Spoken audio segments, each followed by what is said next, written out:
On l'appelait Oumar. Il marchait de village en village, vêtu d'un simple pagne, son bâton à la main. Certains disaient qu'il était fou, d'autres juraient qu'il était sage. Mais partout où il passait, les gens s'arrêtèrent pour l'écouter, car ses paroles avaient le goût du feu et du miel. Cette année-là, la saison des pluies fut particulièrement rude. Les torrents avaient emporté les ponts et les toits fuyaient. C'est dans ce chaos qu'Oumar arriva dans un village perché sur une colline rouge. Les cases étaient pleines. Personne n'osait lui dire non, mais personne ne proposait rien non plus. Le silence pesait lourd, jusqu'à ce qu'une voix de femme s'élève. « Tu peux dormir chez moi, du moins, si tu n'as pas peur. » C'était Bintou. Tout le monde connaissait sa réputation. Elle vivait seule, et la nuit, des ombres d'hommes entraient chez elle.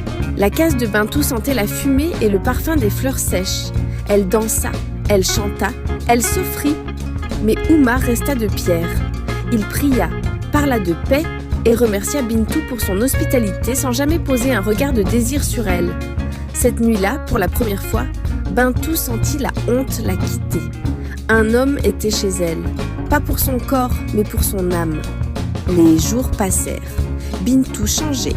Elle se leva tôt, alla au champ, cessa de recevoir les hommes. Le village se moqua d'abord, puis observa avec étonnement.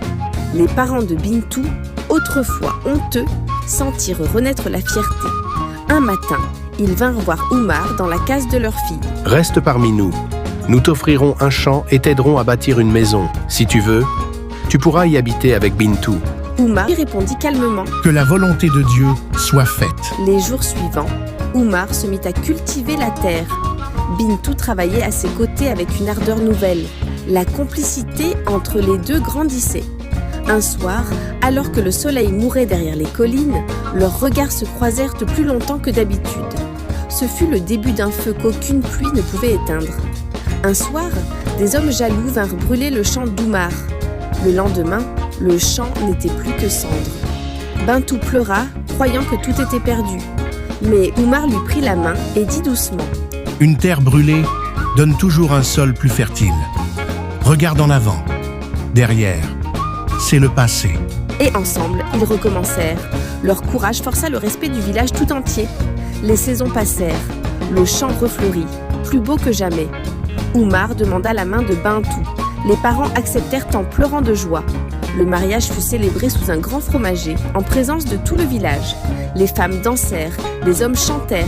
Et quand le soir tomba, Oumar murmura à Bintou : « Tu vois, parfois, Dieu envoie la pluie pour laver nos âmes avant d'y faire pousser l'amour. »